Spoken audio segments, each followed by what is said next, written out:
इस वीडियो से हम लोग राज्य कार्यपालिका के बारे में जानेंगे। पिछले कुछ वीडियोस में हमने संघ की कार्यपालिका, जिसके अंदर राष्ट्रपति, उपराष्ट्रपति, प्रधानमंत्री और काउंसिल ऑफ मिनिस्टर है, उसके बारे में जाना। इन वीडियो में इसी सीरीज को कंटिन्यू करते हुए हम लोग जो राज्य की एग्जीक्यूटिव है, स्टेट एग्जीक्यूटिव, जिसके अंदर राज्यपाल, मुख्यमंत्री, मंत्रिपरिषद और राज्य के महाधिवक्ता, एडवोकेट जनरल ऑफ स्टेट, इसके बारे में जानेंगे। इस सीरीज का ये पहला वीडियो है। तो पहले वीडियो में हम लोग जानेंगे गवर्नर के बारे में। जैसा आप सभी को पता है कि भारत के अंदर संसदीय पार्लियामेंट्री फॉर्म ऑफ गवर्नमेंट है, संसदीय प्रणाली की सरकार है, जो हमने इंग्लैंड से ली है। और इसके साथ ही साथ भारत के अंदर जो फेडरेशन है, संघवाद है, वो हमने कनाडा से लिया है। तो जो सरकार का जो रूप केंद्र में है, वही रूप एज इट इज़ हमें राज्य के में भी देखने को मिलता है। तो राज्य जिस प्रकार जो भूमिका केंद्र में राष्ट्रपति निभाता है, वही भूमिका राज्य के अंदर राज्यपाल की है। तो इस दृष्टिकोण से राज्यपाल के बारे में जानना हमारे लिए बहुत महत्वपूर्ण है। तो इस वीडियो में हम लोग राज्यपाल के बारे में अच्छे तरीके से जानेंगे। A to Z यानी कि पूरी जानकारी इस वीडियो में आपको मिलेगी राज्यपाल की। राज्यपाल की अगर हम बात करें तो ये भारत के संविधान के भाग 6 के अंदर अनुच्छेद 153 से 167 के बीच में इसका जिक्र हमको मिलता है। भारत के अंदर भारतीय संघीय भूमिका में राज्यपाल 3 भूमिका निभाता है। सबसे पहले तो वो राज्य कार्यपालिका यानी कि स्टेट एग्जीक्यूटिव है, उसका एक अभिन्न अंग है। राज्यपाल के अलावा स्टेट एग्जीक्यूटिव में मुख्यमंत्री, मंत्रिपरिषद और एडवोकेट जनरल ऑफ स्टेट ये होते हैं। इसके अलावा जो राज्यपाल है, उनको राष्ट्रपति अपॉइंट करते हैं और उनको हटाने की शक्ति भी उनके पास है। तो इस कैपेसिटी में वे केंद्र के एजेंट भी हुए। तीसरा रोल जो है वो आर्टिकल 153 153 बोलता है कि राज्य की जो भी कार्यकारी शक्तियां हैं, एग्जीक्यूटिव पावर है, वो राज्यपाल में निहित होंगी, गवर्नर में। तो वो राज्य के संवैधानिक प्रमुख हुए, जैसा कि राष्ट्रपति होते हैं केंद्र में। इसके अलावा एक चौथा रोल उनका है कि वो राज्य की विधायिका है, लेजिस्लेटिव, उसका एक अभिन्न अंग होते हैं। संसद, राज्य विधानसभा या विधान परिषद के साथ साथ राज्यपाल को मिलाने से जो राज्य विधायिका है वो पूरी होती है। तो ये 4 हैं। अब कॉन्स्टिट्यूशन के अंदर जनरली ये दिया गया है कि जो भी राज्य है उसका एक गवर्नर होगा, जो आर्टिकल 153 बोलता है। लेकिन 7वें संविधान संशोधन 1956 के तहत यह प्रोविज़न भी दिया गया है कि एक गवर्नर 2 या 2 से ज़्यादा राज्य है उनका भी हो सकता है, और ऐसे उदाहरण भी हमें देखने को मिलते हैं। बात करते हैं राज्यपाल के अपॉइंटमेंट की। गवर्नर की अपॉइंटमेंट राष्ट्रपति के द्वारा की जाती है और ये कैनेडियन मॉडल के ऊपर आधारित है। कनाडा के मॉडल के अंदर जो राष्ट्रपति है वो अपॉइंट करता है गवर्नर को। हालांकि अमेरिका के अंदर भी गवर्नर का प्रोविज़न है, राज्यपाल का प्रावधान है संविधान में, लेकिन वहाँ पे ये चुना जाता है। भारत के अंदर कनाडा के मॉडल को अपनाया गया है, जहाँ पे राष्ट्रपति इसको नियुक्त करते हैं। 1970 के दशक से लेके और 1980-85 तक जब हम देखते हैं कि सरकारें तेज़ी से बदल रही थी, तो जो भी केंद्र सरकार थी वो सभी गवर्नरों को हटा रही थी, यानी कि जो पिछली सरकार के थे उन गवर्नर को राजनीतिक द्वेष के चलते उनको हटा देती थी। तो इससे पर नाराज़गी जताते हुए सुप्रीम कोर्ट ने 1979 में ये एक जजमेंट दिया, या ये टिप्पणी की कि जो राज्यपाल है वो एक संवैधानिक पद है, वो केंद्र के अधीन कोई एक रोजगार या एक उसका सिर्फ एजेंट मात्र नहीं है। अब बात करें एलिजिबिलिटी की। राज्यपाल बनने के लिए संविधान में 2 एलिजिबिलिटी है। सबसे पहली कि वो भारत का नागरिक हो, और दूसरा वो 35 वर्ष की आयु पूरी कर चुका हो। इसके साथ ही 2 अतिरिक्त एलिजिबिलिटी या योग्यताओं, शर्तों की भी बात की जाती है। पहली ये कि वो व्यक्ति बाहर का हो, यानी कि जो राज्यपाल जिसको अपॉइंट कर रहे हैं वो उस प्रदेश का निवासी ना हो। और दूसरा, जब भी अपॉइंट किया जाए राज्यपाल को तो राज्य के मुख्यमंत्री से ज़रूर परामर्श किया जाए। ये रिकमेंडेशन जो है वो फर्स्ट ARC प्रथम प्रशासनिक सुधार आयोग, राजमन्नार कमेटी, सरकारी और पुंछी जैसे तमाम आयोगों ने इसके बारे में अपनी ये सलाह दी है।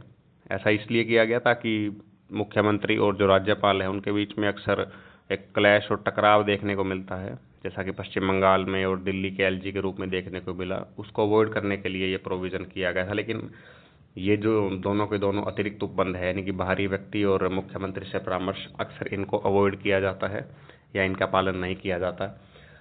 अगली चीज़ है शर्त।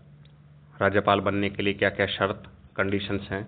कॉन्स्टिट्यूशन में 2 ही चीज़ें दी गई है। सबसे पहले कि वो लाभ के पद पे ना हो, ऑफिस ऑफ प्रॉफिट पे ना हो। ऑफिस ऑफ प्रॉफिट के अंदर कि राज्य सरकार या केंद्र सरकार के अधीन कोई भी ऐसा ऑफिस ऑफ प्रॉफिट लाभ का पद ना धारण करता हो, यानी कि कोई उनका कर्मचारी ना हो। दूसरा, मेंबर ऑफ पार्लियामेंट या मेंबर ऑफ लेजिस्लेटिव असेंबली, वो सांसद या किसी भी राज्य के सदन का सदस्य नहीं होना चाहिए। अगर वो ऐसा है तो जिस दिन से उसे राज्यपाल अपॉइंट किया जाएगा उस दिन से ऐसा मान लिया जाएगा कि उसने अपने पद से इस्तीफा दे दिया है। अब बात करें वेतन की, तो जो राज्यपाल है उसको संसद के द्वारा जितना भी तय किया हुआ वेतन है वो मिलता है। वर्तमान में राज्यपाल का वेतन 3.5 लाख है और ये राज्यपाल का वेतन भारत की संचित निधि पर पारित होता है, यानी कि क्षमा करें, जी बिल्कुल, भारत की संचित निधि पर पारित होता है। यानी कि एक राज्यपाल के अपॉइंटमेंट के बाद में इस वेतन में या इन भत्तों में किसी भी प्रकार की नकारात्मक रूप से कटौती नहीं की जा सकती, यानी कि इनको कम नहीं किया जा सकता। ऐसा इसलिए ताकि वो अपने जो भी कर्तव्य और ड्यूटी है, फंक्शंस हैं, उनको इफेक्टिवली डिस्चार्ज कर सके, कर्तव्यों का बिना भय और पक्षपात के निर्वहन कर सके। उन्हें अन्य लाभ भी प्राप्त होते हैं, जैसे कि राजभवन है, मेडिकल फैसिलिटीज़ हैं, फ़ोन की सुविधा है, और जो भी उनका वेतन और जो भत्ते हैं ये आयकर से मुक्त होते हैं, यानी कि इनकम टैक्स से एग्जेम्प्टेड होते हैं। राज्यपाल को कुछ उन्मुक्तियां भी दी गई हैं, यानी कि कुछ उनको प्रिविलेजेस हैं, और ऐसा इसलिए है ताकि जो भी उनको ड्यूटी कॉन्स्टिट्यूशन में दी है, जो कर्तव्य उनके ऊपर भारित हैं, वो उनका पालन बिना भय और पक्षपात के कर सके। इसके अंदर सबसे पहला ये है कि राज्यपाल को अपनी ऑफिशियल ड्यूटी, यानी कि जो भी शासकीय कार्य है, संवैधानिक कर्तव्यों के पालन के लिए जो कोई भी उनसे गलती या भूल होती है उसके लिए राज्यपाल उत्तरदायी नहीं है। दूसरा, राज्यपाल के कार्यकाल के दौरान, जो भी राज्यपाल का टेन्योर है, इसके दौरान अगर कोई भी उनसे आपराधिक काम हो जाता है, आपराधिक कृत्य है, क्रिमिनल एक्शन है, उसके लिए उन्हें गिरफ्तार नहीं किया जा सकता, भले ही वो ऑफिशियल कैपेसिटी यानी कि पर्सनल कैपेसिटी में व्यक्तिगत तौर पे उन्होंने किया हो। दूसरी उन्मुक्ति है सिविल केस के लिए। सिविल केसेस में, सिविल मामलों में उनके खिलाफ 2 महीने का नोटिस देकर उनके खिलाफ न्यायालय में कार्रवाई की जा सकती है।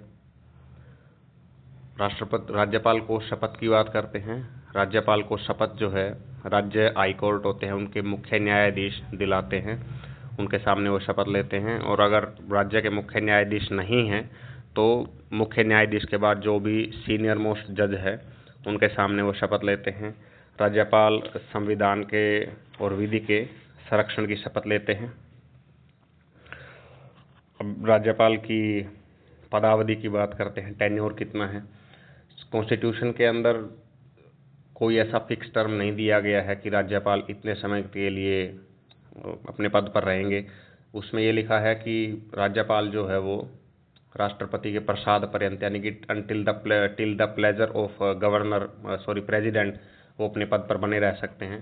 परंतु जनरली ऐसा एक कन्वेंशन है कि जो राज्यपाल है वो जनरली 5 वर्ष तक अपने पद पर रहते हैं, लेकिन वो 5 वर्ष से ज़्यादा भी रह सकते हैं, यानी कि जब तक वो राष्ट्रपति चाहें वो अपने पद पर बने रह सकते हैं। अगर उनको ये 156 जो संविधान का अनुच्छेद है वो राज्यपाल की टेन्योर या पदावधि के बारे में बताता है। अगर राज्यपाल को त्याग पत्र देना हो 5 साल से पहले तो वो राष्ट्रपति को अपना त्याग पत्र दे सकते हैं। जो 156 जो अनुच्छेद है उसके ऊपर सुप्रीम कोर्ट ने नाराज़गी जताते हुए ये कहा था कि जो राज्यपाल है वो तब तक अपने पद पर रहेगा जब तक नया राज्यपाल अपना पद ग्रहण ना कर ले। ऐसा इसलिए था क्योंकि जैसा पहले बताया कि 1970 के डेकेड में के दशक में जब सरकारें बदल रही थी तो जो भी आने वाली सरकार है उन्होंने पिछली सरकार के द्वारा अपॉइंट किए हुए सभी राज्यपाल को हटा दिया था। तो इस विषय में सुप्रीम कोर्ट ने कहा था कि राज्यपाल जो है वो केंद्र के अधीन कोई एक रोजगार नहीं है, वो एक संवैधानिक पद है और संवैधानिक पद कभी भी खाली नहीं रखा जा सकता है। और राज्यपाल जो है वो अपने पद पर तब तक बना रहेगा जब तक कि नया राज्यपाल उसको रिप्लेस ना कर दे। और अगर राज्यपाल नहीं है, इन केस मतलब कि उनकी मृत्यु से या एब्सेंस है, तो जो भी संबंधित राज्य का उच्च न्यायालय है उसका मुख्य न्यायाधीश इस पद को संभालेगा। अगर वो भी नहीं है तो मुख्य न्यायाधीश के बाद में जो सीनियर मोस्ट जज हैं वो इसका देखेगा। बात करते हैं राज्यपाल की शक्ति और कार्य की, यानी कि क्या क्या पावर और उनके फंक्शंस है जो कॉन्स्टिट्यूशन के अनुसार, संविधान के अनुसार उन पे बाध्यता आरोपित करते हैं कि आपको ये काम करना है। राज्यपाल की शक्तियों को 4 हेड के अंदर बांट के हम लोग देख सकते हैं, यानी कि 4 अलग अलग भाग में हम राज्यपाल की शक्तियों का अध्ययन करेंगे। सबसे पहली है कार्यकारी शक्तियाँ, एग्जीक्यूटिव पावर। कार्यकारी शक्तियों के अंदर किसी भी निर्णय को लागू करने की बात आती है। एग्जीक्यूटिव यानी कि एग्जीक्यूट करना, किसी को क्रियान्वित करना, यानी कि जो भी निर्णय या कानून संसद राज्य विधायिका के द्वारा बनाए गए हैं उनको लागू करने की जिम्मेदारी कार्यकारिणी की होती है। दूसरा है विधायी, लेजिस्लेटिव, यानी कि कानून बनाना, कानून बनाने से लेके यानी कि जो विधानसभा है उसको लेके राज्यपाल के पास क्या पावर है। चौथी है फाइनेंशियल पावर, वित्तीय पावर, वित्त यानी कि मनी, पैसा, धन जो है, बजट है, उसको लेके राज्यपाल के पास क्या शक्तियां हैं। चौथी है जुडिशियल, न्यायिक शक्तियां, क्या क्या न्याय, जुडिशरी, न्यायपालिका से संबंधित राज्यपाल के पास क्या शक्तियां और कर्तव्य है, ये हम लोग देखेंगे। पहला हेड जो है वो कार्यकारी शक्तियों का है, एग्जीक्यूटिव पावर का। एग्जीक्यूटिव पावर के अंदर सबसे पहला आर्टिकल 154 संविधान का अनुच्छेद 154 ये बोलता है कि राज्य की समस्त कार्यकारी शक्तियां, जो भी एग्जीक्यूटिव पावर है वो राज्यपाल में निहित होंगी, यानी कि राज्यपाल के अंदर होगी और सभी काम जो है वो राज्यपाल के नाम से किए जाएंगे।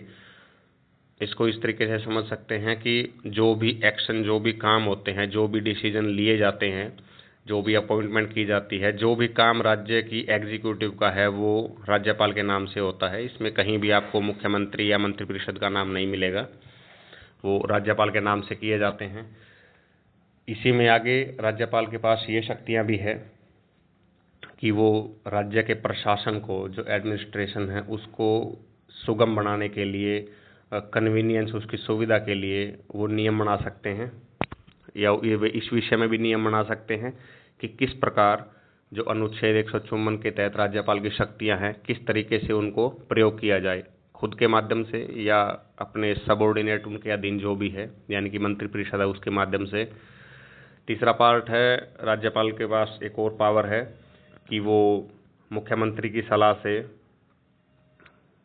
मंत्रियों के बीच में विभाग है या उनके बीच जो काम है उसका आवंटन कर सकते हैं।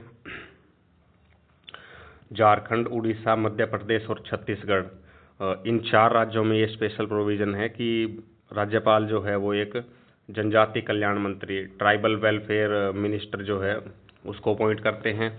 कुछ अपॉइंटमेंट है जिसमें सबसे मेन है अपॉइंटमेंट आपकी चीफ मिनिस्टर और काउंसिल ऑफ मिनिस्टर की, यानी कि मुख्यमंत्री और मंत्रिपरिषद की नियुक्ति राज्यपाल के द्वारा की जाती है। कुछ और अपॉइंटमेंट जो कॉन्स्टिट्यूशनल, संवैधानिक नियुक्तियां हैं, जैसे कि महाधिवक्ता, एडवोकेट जनरल ऑफ स्टेट है, राज्य निर्वाचन आयुक्त, स्टेट इलेक्शन कमिश्नर, राज्य लोक सेवा आयोग, स्टेट पब्लिक सर्विस कमीशन, ये नियुक्तियां राज्यपाल के द्वारा की जाती हैं मंत्रिपरिषद की सलाह पे।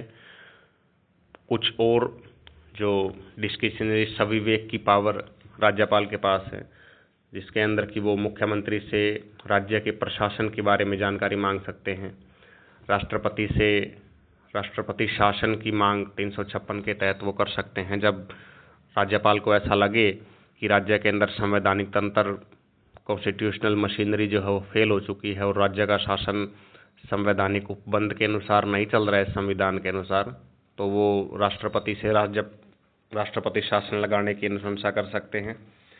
इसके अलावा जो भी जितने भी राज्य के अंदर स्टेट यूनिवर्सिटीज़ होती हैं उनके चांसलर यानी कि कुलपति राज्यपाल होते हैं, और इसी कैपेसिटी में वो राज्य के यूनिवर्सिटी जो सरकारी यूनिवर्सिटीज़ हैं उनके चांसलर को, वाइस चांसलर को यानी कि उप कुलपति को वही नियुक्त करते हैं। अब बात करें इससे आगे राज्यपाल की विधायी शक्तियाँ यानी कि लेजिस्लेटिव पावर के बारे में। सबसे पहली बात तो ये है कि राज्यपाल खुद जो राज्य विधानसभा है, राज्य विधायिका है, उसका एक अभिन्न अंग होता है, यानी कि राज्य विधानसभा और जिन प्रदेशों में राज्य विधान परिषद है उनके साथ जब राज्यपाल को मिलाते हैं, इन दो या तीनों को मिलाने के साथ ही राज्य विधायी कंप्लीट होती है, राज्य विधायिका। राज्य विधायिका के संबंध में राज्यपाल के पास निम्न शक्तियां हैं, जैसे कि वो राज्य विधानसभा का नया सत्र को बुलाते हैं, आहूत करते हैं यानी कि समन करते हैं कि इतने जब नया सत्र शुरू होता है तो मंत्रिपरिषद की सलाह पे राज्यपाल ही घोषणा करते हैं कि नए सत्र का समन वो इशू करते हैं। इसके अलावा जब किसी भी मौजूदा सत्र का कार्य पूरा हो जाता है तो वो उस सत्र की समाप्ति की घोषणा करते हैं, जिसको सत्रावसान बोलते हैं या इंग्लिश में प्रोरोग कहा जाता है। मंत्रिपरिषद की सलाह पे राज्यपाल विधानसभा को भंग करने की या डिसॉल्व करने की भी घोषणा करते हैं। उसके बाद नए चुनाव होते हैं। इसके अलावा कुछ ऐसे विचाराधीन विधेयक होते हैं या इम्पोर्टेंट को मसला कोई ऐसा जो है जो जिसमें व्यापक जनहित शामिल है, अगर वो विधानसभा में लंबित है विधायिका में, तो जो राज्यपाल है वो उस पर संदेश भेज के जानकारी ले सकते हैं। इसके अलावा जो राज्य विधायिका है यानी कि विधानसभा या विधान परिषद है, कई बार उसके जो अध्यक्ष होते हैं और उपाध्यक्ष दोनों का पद खाली हो जाता है। अनुपस्थिति और खाली होने में फ़र्क है। अनुपस्थिति का अर्थ ये है कि जब अध्यक्ष और उपाध्यक्ष जो है वो किसी भी कारण से अपना काम नहीं कर पा रहे हैं, अनुपस्थित है, चाहे स्वास्थ्य कारण है या अक्षमता है। इसके अलावा खाली होने का अर्थ है कि इन पद के ऊपर रिक्त है, यानी कि अध्यक्ष और उपाध्यक्ष है ही नहीं, तो पद खाली होने की स्थिति में राज्यपाल किसी भी एक सदस्य को, जो एमएलए है यानी कि विधायिका का सदस्य है, उसको कार्यवाहक अध्यक्ष नियुक्त करते हैं। राज्य विधान परिषद जो राज्य विधायिका का ऊपरी सदन है, राज्यसभा की तरह अपर हाउस है, उसमें 1/6 सदस्य जितनी भी कुल संख्या है उस सदन की, उसके छठे हिस्से को 1/6 भाग के बराबर सदस्यों को वो नॉमिनेट करते हैं। जो कला, विज्ञान, साहित्य या सार्वजनिक जीवन है, खेल है इत्यादि में कोई महत्वपूर्ण व्यक्ति हो, उनको नामित कर सकते हैं। अनुच्छेद 102(3) के तहत जो राज्य के विधायिका के सदस्य हैं यानी कि एमएलए है, अगर उनकी डिस्क्वालिफिकेशन पे, अयोग्यता पे निर्णय करना हो तो वो निर्णय राज्यपाल लेते हैं। किसी भी जो विधायक है उसकी अयोग्यता के बारे में, इसमें वो इलेक्शन कमीशन ऑफ इंडिया यानी कि भारतीय निर्वाचन आयोग से सलाह करते हैं।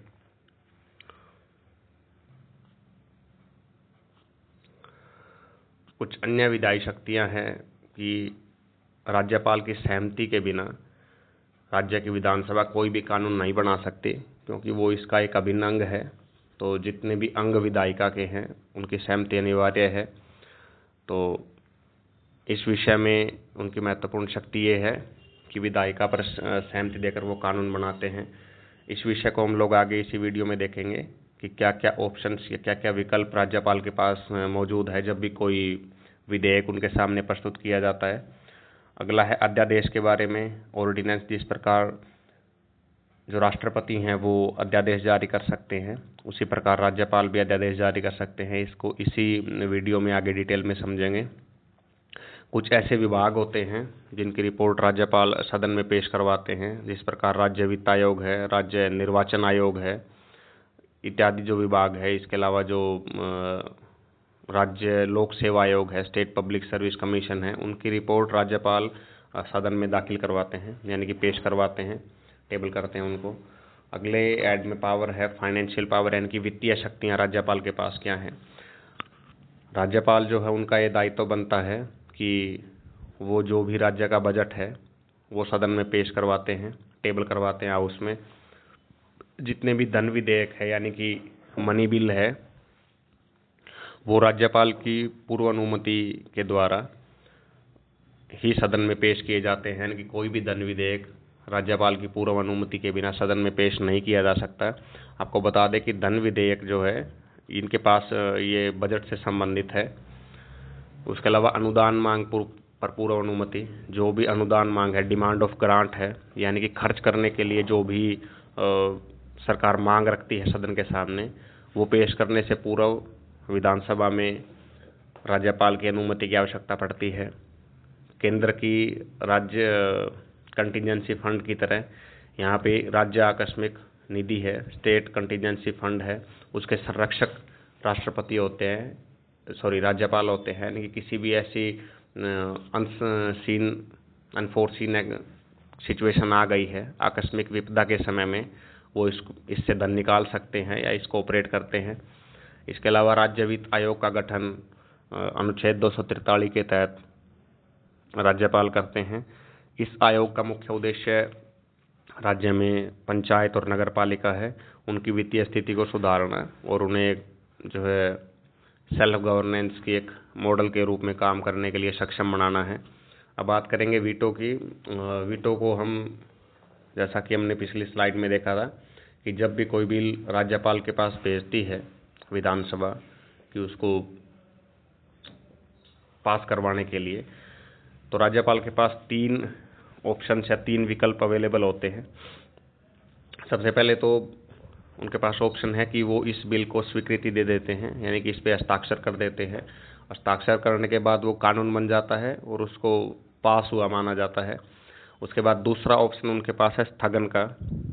इसके अंदर वो अपनी सहमति को रोक लेते हैं और ऐसा करने के बाद वो विधेयक खत्म हो जाता है, तो वो अधिनियम, वो कानून नहीं बन पाएगा। तीसरी जो उनके पास पावर है वो है कि वो उस विधेयक को राष्ट्रपति के लिए सुरक्षित रख लेते हैं और ऐसा करने से उस विधेयक पर राज्यपाल का रोल ख़त्म हो जाता है और इस पर जो पूरे तरीके से जो भी दायित्व है वो राष्ट्रपति का बनता है। राष्ट्रपति भी सेम 3 तरीके से इसको हैंडल कर सकते हैं। तो वो इसके लिए स्वीकृति दे सकते हैं या वो इस पे अपनी स्वीकृति रोक लेते हैं और ऐसा करने से विधेयक खत्म हो जाता है, या फिर वो रिकन्सिडरेशन, पुनर्विचार के लिए सदन में भेज सकते हैं कि आप इस पे पुनर्विचार करिए। और अगर पुनर्विचार करने के बाद भी राज्य विधायिका, स्टेट लेजिस्लेटिव उस विधेयक को पारित करके पुनः राष्ट्रपति को भेजती है, तो राष्ट्रपति के ऊपर ऐसी कोई बाउंडेशन या बाध्यता नहीं है कि वो इस पे अपनी सहमति दे। कुछ ऐसे ग्राउंड्स की बात करते हैं जिनके लिए अनुच्छेद 200 के तहत राज्यपाल जो है वो किसी भी विधेयक को राष्ट्रपति के लिए सुरक्षित रखता है। जैसे कि अगर कोई भी विधेयक जो राज्य विधानसभा ने इस आशय से पास किया है और राज्यपाल को लगे कि ये संविधान का उल्लंघन है, यानी कि वायलेशन ऑफ कॉन्स्टिट्यूशन है, संविधान का उल्लंघन कर रहा है, या राज्य के नीति निर्देशक तत्व है, directive principle of state policy है, उसको वायलेट कर रहा है, उनके अगेंस्ट है, या किसी देश के इंटरेस्ट के खिलाफ है वो चीज़, या कोई ऐसा मुद्दा है या कानून ऐसे विषय पे बनाया जा रहा है जो राष्ट्रीय हित का मुद्दा है, यानी कि जो नेशनल इम्पोर्टेंस का है, ऐसे कुछ विषयों पे वो भेज सकता है। लेकिन अगर धन विधेयक की बात करें, मनी बिल के केस में राज्यपाल के पास सिर्फ कानून के लिए 2 ही ऑप्शंस अवेलेबल है। सबसे पहला, या तो वो उसको अपनी सहमति देंगे या वो उस पर अपनी सहमति नहीं देंगे, यानी कि ना तो वो उसको रोक सकते हैं सहमति को और ना ही जो है उसको पुनर्विचार के लिए सदन के पास भेज सकते हैं। लेकिन जनरली राज्यपाल जो है वो धन विधेयक पर अपनी अनुमति दे देते हैं, क्योंकि जो धन विधेयक है वो उनकी अनुमति के साथ ही, यानी कि उनकी पूर्व अनुमति के साथ ही, प्रीवियस कंसेंट के साथ, रिकमेंडेशन के साथ ही विधानसभा में पेश किया जाता है। सेम केस राष्ट्रपति के पास है। अगर अनुच्छेद 200 के तहत राज्यपाल धन विधेयक को राष्ट्रपति के लिए सुरक्षित रखते हैं तो राष्ट्रपति भी या तो उस पर अपनी सहमति दे देते हैं या उसको मना कर देते हैं, लेकिन धन विधेयक को कभी भी पुनर्विचार के लिए सदन में वापस नहीं भेजा जा सकता। अब बात करते हैं अध्यादेश की यानी कि ऑर्डिनेंस की। तो राष्ट्रपति के समान राज्यपाल भी अध्यादेश जारी कर सकते हैं। इसकी कुछ कंडीशंस हैं। सबसे पहली तो जब सदन ना चल रहा हो, यानी कि जिन राज्यों में एक सदनीय व्यवस्था है यानी कि सिर्फ विधानसभा है, तो राज्यपाल तभी अध्यादेश जारी कर सकते हैं जब विधानसभा का सत्र ना चल रहा हो। और जिन स्टेट्स के अंदर विधानसभा और विधान परिषद दोनों हैं, तो वहाँ पर अगर दोनों सदन नहीं चल रहे हैं, सिर्फ तभी अध्यादेश जारी किया जा सकता है। और ऐसा प्रोविज़न है कि अति आवश्यक परिस्थितियों में, यानी कि अगर कोई इमरजेंसी आ गई है या ऐसी सर्कमस्टांस पैदा हो गए हैं कि एकदम से डिसीजन लेना अनिवार्य है, ज़रूरी है, ऐसी स्थिति में ही अध्यादेश जारी किया जा सकता है। अध्यादेश राज्यपाल मंत्रिपरिषद की सलाह पर ही जारी करता है और राज्य विधानमंडल के विषयों पर, यानी कि सिर्फ उन्हीं सब्जेक्ट के ऊपर, उन्हीं विषयों के ऊपर राज्यपाल अध्यादेश जारी कर सकता है जिनके ऊपर राज्य विधानमंडल यानी कि राज्य की जो विधानसभा है वो कानून बना सकती है। इस अध्यादेश को राज्यपाल के द्वारा किसी भी टाइम वापस लिया जा सकता है और अध्यादेश जारी करने के बाद इसे राज्य की जो विधानसभा है उसके अंदर उसके सामने रखना पड़ता है। यानी कि जब अध्यादेश तब जारी होगा जब विधानसभा सेशन में नहीं है। जब विधानसभा का सेशन शुरू हो गया तो सेशन शुरू होने के 6 सप्ताह के अंदर अध्यादेश को सदन के सामने रखना पड़ता है। अगर सदन इसे डिनाई कर देता है यानी कि इसे पास नहीं करता है तो अध्यादेश समाप्त माना जाएगा। और अगर सदन विधानसभा इसको पास कर देती है तो ये कानून बन जाता है। लेकिन मैक्सिमम जो है, अगर हम देख सकते हैं अध्यादेश की आयु कितनी होती है, कितने समय तक अध्यादेश रह सकता है, वो 6 महीने तक है।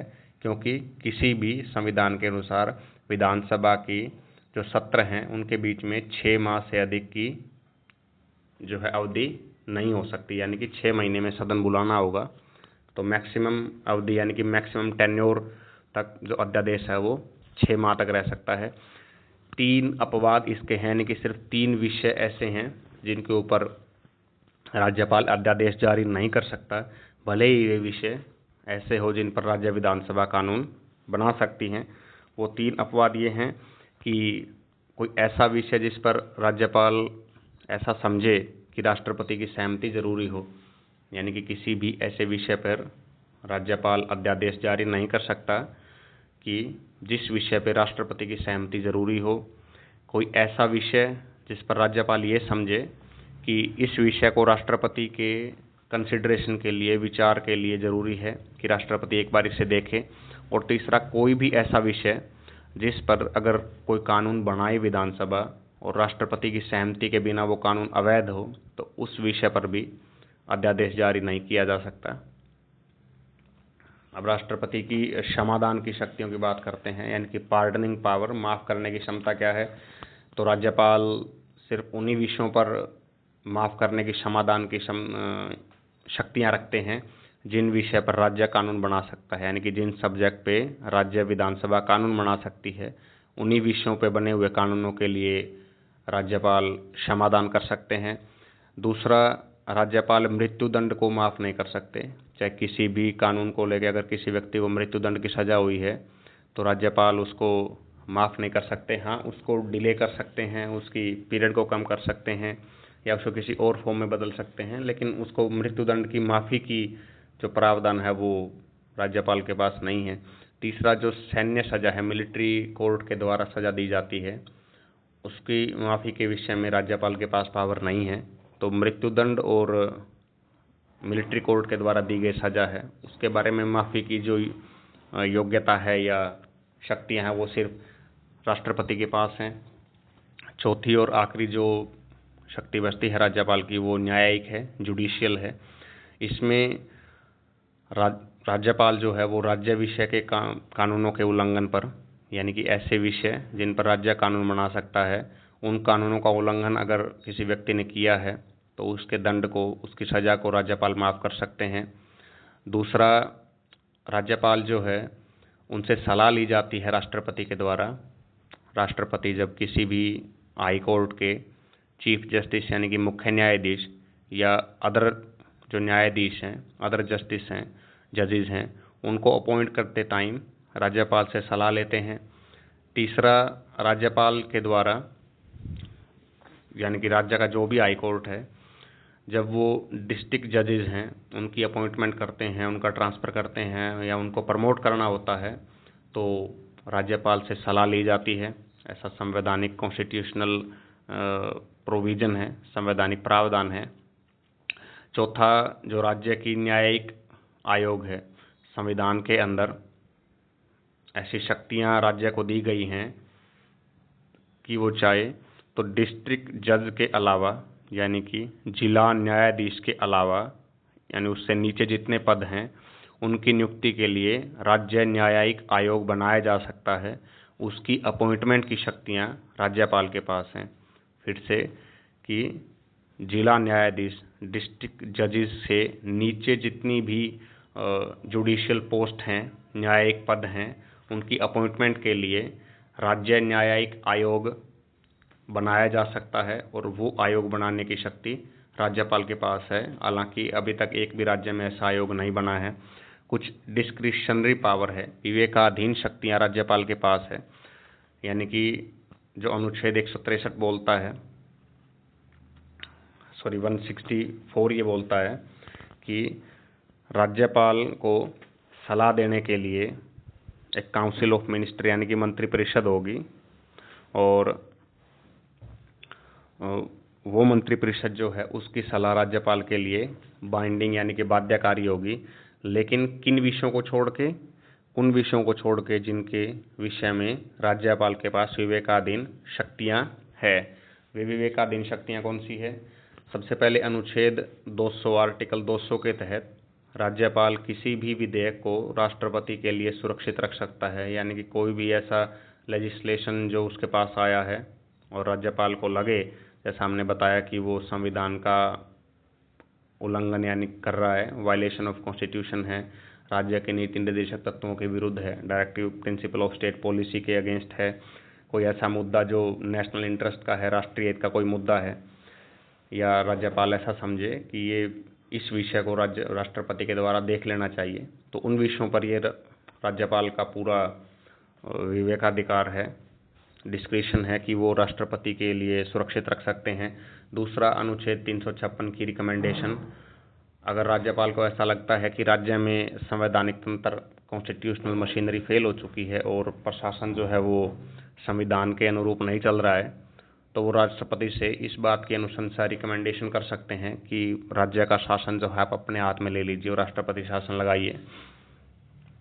तीसरा, एक यूटी यानी कि यूनियन टेरिटरी जो है उसके प्रशासक के तौर पे, एडमिनिस्ट्रेटर के तौर पे जो भी पावर राज्यपाल के पास होती हैं उसमें वो अपने डिस्क्रिशन विवेक का उपयोग करते हैं, यानी कि मंत्रिपरिषद के दिए गए निर्देशों को मानने के, सलाह को मानने के लिए बाध्यकारी नहीं है। जिस प्रकार जो पंजाब और हरियाणा के राज्यपाल हैं, जो पंजाब के राज्यपाल हैं, वो पंजाब के साथ साथ जो चंडीगढ़ यूटी है, यूनियन टेरिटरी है, संघ शासित प्रदेश है, उसके प्रशासक भी हैं।